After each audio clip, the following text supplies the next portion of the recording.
মাইবেলাত গ্ৰীষ্মকালীন নেগেৰা বাদন কৰ্মশালা সামৰণি অনুষ্ঠান প্ৰথমবাৰৰ বাবে মাইবেলাত নেগেৰা প্ৰশিক্ষণ কৰ্মশালা বিগত 20 জুলাইৰ পৰা চৰাইদেউ জিলাৰ মাইবেলা মধ্য ইংৰাজী বিদ্যালয়ত আৰম্ভ হোৱা নেগেৰা বাদন কৰ্মশালাৰ মঙলবাৰে সামৰণি পৰে।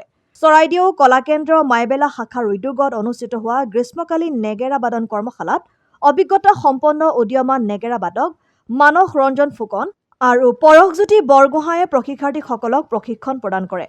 কেন্দ্ৰটোৰ তত্ত্বাৱধায়ক দীপা গগৈ সন্দিকৈ, ৰূপক কলিতা, প্ৰণৱজ্যোতি আৰু স্থানীয় একাংশ ব্যক্তিৰ প্ৰচেষ্টাত উক্ত কৰ্মশালাৰ যোগেদি শিক্ষাৰ্থীসকলক গুৰু বাদ্য নেগেৰাৰ ওপৰত প্ৰশিক্ষণৰ উদ্যোগ লয়। বিশেষকৈ কণ কণ প্ৰশিক্ষাৰ্থীসকলৰ উৎসাহ উদ্দীপনা দেখি উঠি অহা নতুন প্ৰজন্মই সুন্দৰভাৱে গুৰুজনাৰ আদৰ্শক আগুৱাই নিব পাৰিব বুলি সকলোৱে মনত বিশ্বাস ৰাখিছে। সামৰণি অনুষ্ঠানটোত প্ৰশিক্ষাৰ্থীসকলে নেগেৰা বাদন পৰিৱেশন কৰি সকলোকে আপ্লুত কৰে।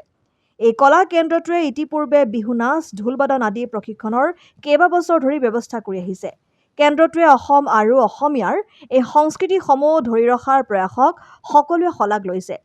মঙলবাৰে অনুষ্ঠিত কৰ্মশালাখনিৰ সামৰণি অনুষ্ঠানত বিশিষ্ট ব্যক্তি কমল চন্দ্ৰ গগৈ, যুৱনেতা মানিক গগৈ, কৃতিনাথ বুঢ়াগোহাঁই, চৰাইদেউ প্ৰেছ ক্লাবৰ উপসভাপতি ইছলাম আহমেদ, সাংবাদিক বিপিন হাজৰিকাৰ লগতে স্থানীয় কেইবাগৰাকী গণ্যমান্য ব্যক্তি উপস্থিত থাকে।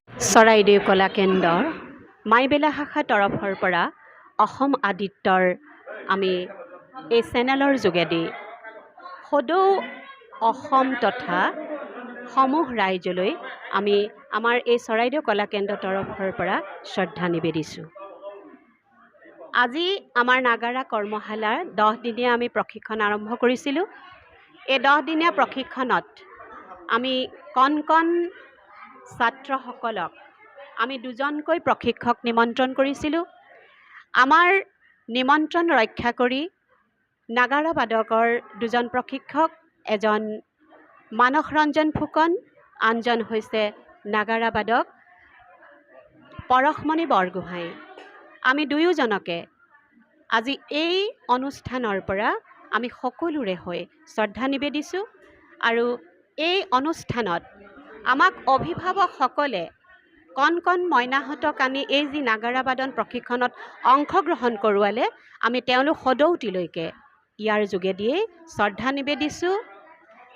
আমি চৰাইদেউ কলাকেন্দ্ৰই বিভিন্ন অনুষ্ঠান আগতেও আমি পাতিছোঁ, কিন্তু প্ৰথমবাৰৰ কাৰণে আমি গ্ৰীষ্মকালীন শিবিৰত এই 10 দিনীয়া যি কৰ্মশালা পাতিছিলোঁ, নাগাৰা কৰ্মশালা, ইয়াত আমাৰ বিভিন্ন প্ৰান্তৰ পৰা বহু ছাত্ৰ ছাত্ৰী আহিছিলে, কিন্তু ইয়াত আমাৰ যিকেইজন ছাত্ৰই ইতিমধ্যে অংশগ্ৰহণ কৰি এই 10 দিনীয়া কৰ্মশালাত শেষ কৰিছে, আমি আজি গৌৰৱেৰে অনুভৱ কৰিব পাৰিছোঁ, আমি গৌৰৱেৰে ক'ব পাৰোঁ যে এই কৰ্মশালাত যিকেইজন ছাত্ৰ ছাত্ৰীয়ে অংশগ্ৰহণ কৰিছিলে, ইয়াত একেবাৰে এটি কণমইনা আছে যাৰ বয়স মাত্ৰ 6 বছৰ।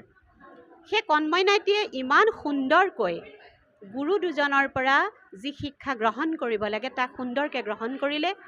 আৰু ইয়াত আৰু এগৰাকী আমাৰ প্ৰশিক্ষাৰ্থী আছিলে, তেখেত শিক্ষয়িত্ৰী ৰীণু গগৈ।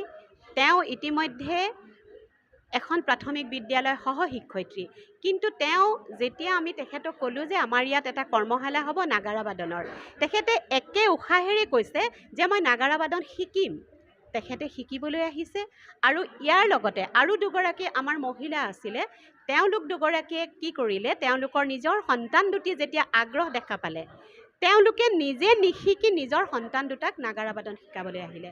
আমি অতি আনন্দিত হৈছোঁ, যিহেতু এনেকুৱা ধামখুমীয়া এই অৱস্থাটো যে আমাৰ গাঁৱে ভূঞে যি হ'ব লাগিছিলে তাক আমি ধৰি ৰাখিব যদিও পৰা নাই, আমি প্ৰচেষ্টাহে কৰিছোঁ যাতে এই নাগাৰা বাদনৰ যোগেদি আমি কণমইনাসকলক ধৰ্মৰ প্ৰতি আকৃষ্ট কৰি বা তেওঁলোকৰ নিজৰ যি নৈতিক জ্ঞান, এয়া আমি যাতে নাগাৰা বাদনে নহয়, ইয়াৰ উপৰিও আমি নাম আৰু অদূৰ ভৱিষ্যতে আমি খোল বাদ্য এই সকলোবিলাক গুৰুৰ যি বাদ্য আছে তাকো আমি প্ৰশিক্ষণ দিয়াৰ ব্যৱস্থা কৰিম।